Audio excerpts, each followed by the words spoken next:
All right. Before I introduce Mohana, please look at how beautiful and colorful her book is. I mean, Sandhya was showing it to me in the house, and I thought it was amazing and very, very colorful, even for an adult like me. So her talk is going to be that, you know, our children are our future, so how can we promote that they start thinking about healthy lifestyle, about developing better eating habits. Usually, you know, kids, you are right there, and I don't blame you that, you know, sometimes you don't like to eat vegetables because, you know, it was forced on us. The first 2 years of our life, I mean, we didn't have much choice, whatever our moms or dads or anybody was feeding us. And then we developed a bit of independence, and then we started either throwing it out or moving our head, correct? And since then, eat your veggies. You can have dessert later. So dessert became very, very interesting, and vegetables became that, oh, I have to finish those, just like you have to finish your homework before you watch TV, right? I think reverse psychology needs to be in place for all the children, right? So that they do the things opposite to what we are saying. Would that work on you, kiddos? What do you think? Reverse psychology works? All right. Let me introduce Mohana Gill to you, who will be talking about very interesting ways, especially for parents and teachers, as to how we can encourage kids to start thinking about healthy eating habits. Mohana was born in Myanmar and graduated with a diploma in industrial administration from University of Manchester and an MBA from University of Toronto. She's worked in the educational sector in Malaysia, Myanmar, and she's the author of 2 award-winning and very, very lovely, colorful books for children called Fruitastic and Vegemania. And it generally talks about inculcating healthy eating habits at a young age. Her next book, which is, I think, either in publication or will be published soon, will be called Happylicious. I love the titles. They are really catchy and they are very colorful. And on a personal note, she's also known as the traveling gourmet. So I'm hoping that one of these days I will be able to also taste whatever she cooks. Mohana, can I please request you to come on the stage? A big hand, please. Good evening. Thank you. Actually, I'm going to talk to you today about something that is very close to my heart, and also, I would imagine, very close to all your hearts as well. Yeah, and that is children. I think children are our future and the world's most valuable resource and its best hope for the future. My interest is basically fruit and vegetables, and I started writing about 4 or 5 years ago as my old age hobby. And the first thing that one of my sons said to me when I was writing my first book, he said, "Who's going to buy your book, Mom? You probably will end up giving it away to all your friends and relatives." And I said to him, I said, "That's okay. Even if I can do that, and that makes me happy, I think it's okay." But I was very lucky with both my books. My book, Fruitastic, which is all about fruits, was awarded by the Gourmand World Cookbook Awards with a special jury award. Then I went on and I wrote Vegemania, all about vegetables, because it was basically written for my son, who at the age of 24 decided to become a vegetarian. And he was a real food gourmet, and I wanted to write a book so that he would enjoy his food in the vegetarian. And Vegemania, luckily for me, was awarded the best vegetarian book in the world for 2008. Now, this year, I thought that we need to address this thing for our children. So I came up with 2 books called Haley's Fruitastic Garden and Haley's Vegemania Garden. These books were inspired by my little granddaughter, and it's a story about a little girl who goes into the magic world of fruits and vegetables and discovers the different types of fruits and vegetables. And I thought, our children today, when you ask them, where do you get your pineapple? They will tell you, the supermarket. They don't know how pineapples grow, where they grow, and how they grow. So that's what I've done in these books. So today I just want to talk to you very briefly about how to make it easy for children to eat more fruit and vegetables. Now, children's eating habits are, as you know, of utmost importance, and a balanced diet when young will affect the entire lifetime. You can see a lot of the parents, when they talk to me, complain that their children don't eat enough fruit and vegetables. So I think if we introduce fruit and vegetables to them when they are young, in a fun kind of a way, hopefully we will get there. Now, getting children to eat their fruit and vegetables is also an age-old problem, made even more difficult in these times of junk foods. Everybody knows McDonald's, and everybody knows all the other kind of food that you can buy in the market. But you cook for them some food in the house, and most of them will say, no, I'd rather go to McDonald's or I'd rather go to KFC. Now, all these things I think I don't have to go through because everybody's spoken about nourishment and how good vegetables and fruits are for you. So I think what we need to do is that I still think that the food that we present to our children has got to have a little bit more thought in it. And children will always eat food that they cook themselves. And this is what I want to do now. I want to start a program which they have in the United States called Kids in the Kitchen. Bring the young children back into the kitchen. Let them play with their food. If they make a mess, it doesn't matter, but they will always eat what they cook. So these books have got some very, very simple recipes that anybody can do. Of course, the biggest problem the mothers will tell me is that the kids mess up the kitchen, which is one problem. The other thing, of course, they don't have the time.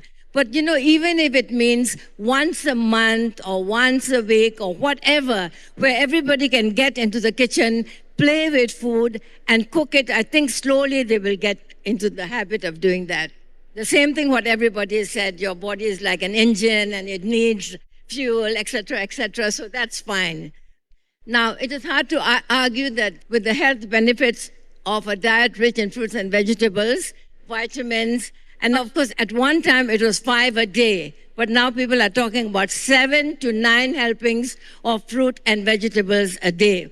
And as much as we may think it's very difficult, it really is not. Because if you start off with the fruit juice or the smoothie in the morning, then you can have some dried fruit, then you can have, I think a banana and an apple is something that should always be with children. You can eat it at any time. Carry it with you. You don't, need any great utensils to be able to use that kind of fruit. In fact, most kids and more than 85% of elementary school children do not get the recommended amount of fruit and vegetables. As much as we would want our children to eat fruit and vegetables, we don't want our dinner time and lunch times to become a battleground, where you're sitting down and say you can't get up until you polish your plate or anything like that. So I think that if we introduce fruit and vegetables in a fun kind of a way, everybody will be able to enjoy their mealtime.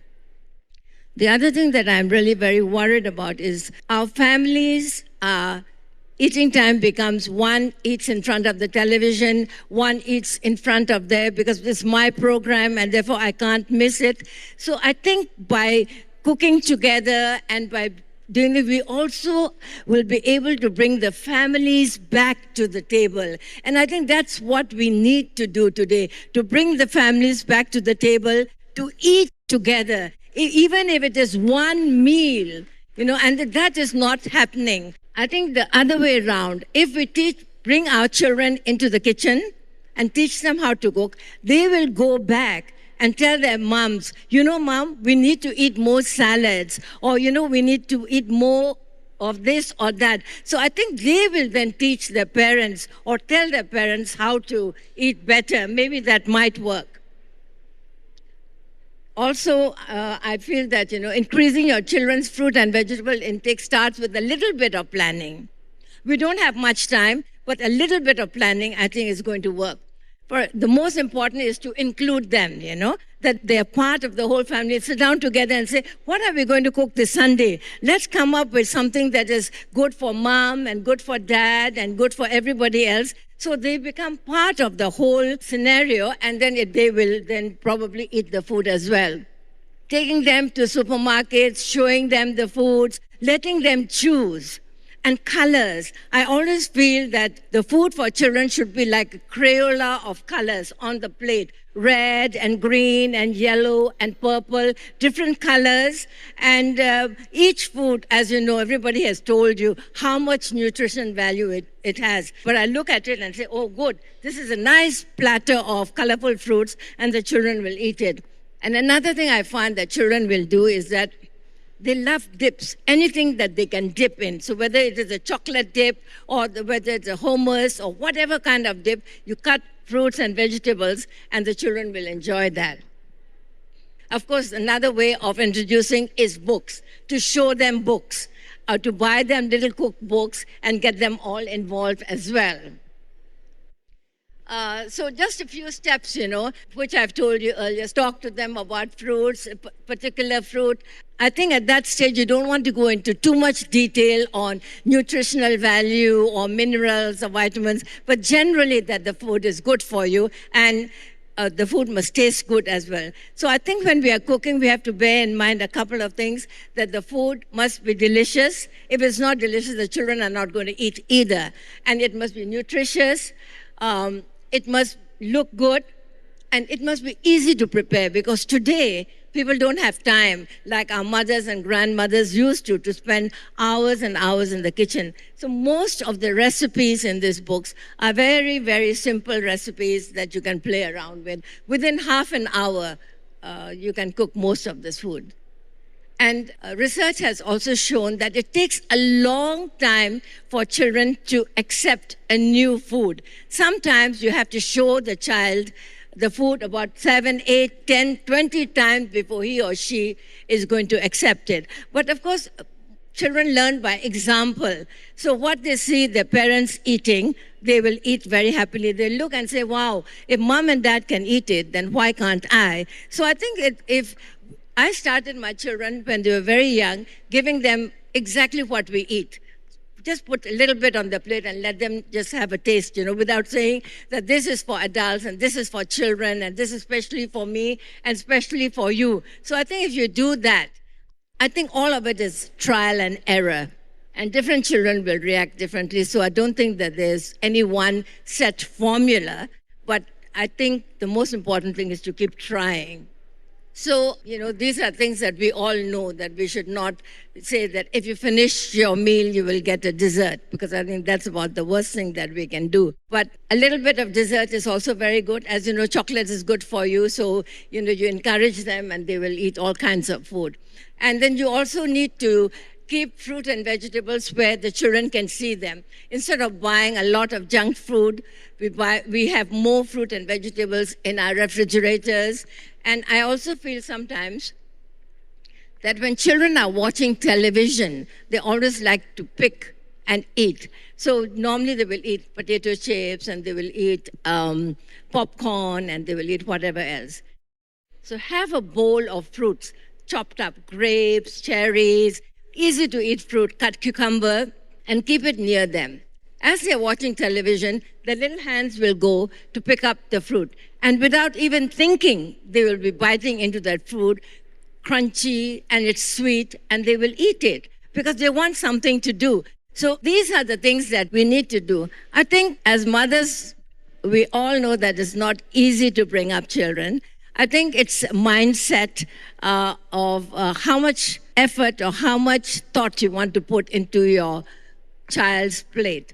I always say that we as women or caregivers have a very, very important role to play, because the fate of our children is in our hands, because the food that we put in front of them is what they are going to eat and what they're going to grow up with.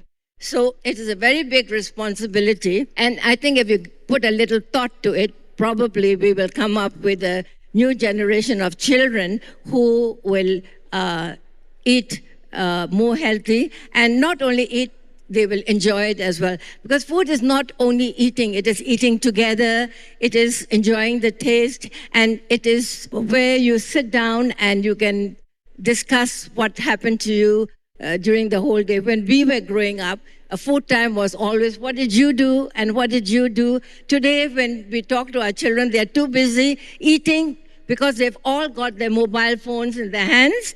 They have no time to talk to you because they're either SMSing or Twittering or whatever else they do on their little phones. So I always say that dinner time, no phones, away. While you're eating, half an hour or whatever, just put that away and have fun so that it becomes an enjoyable experience.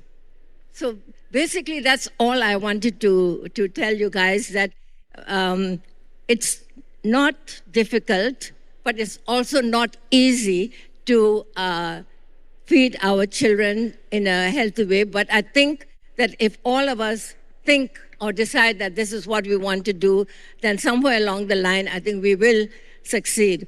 I think if you take care of your body will take care of you.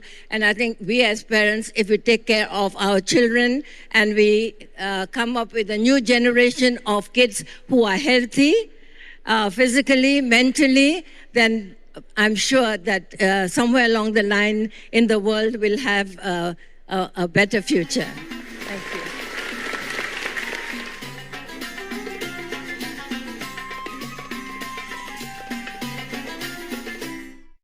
Vegan side effect: must deal with good new friends.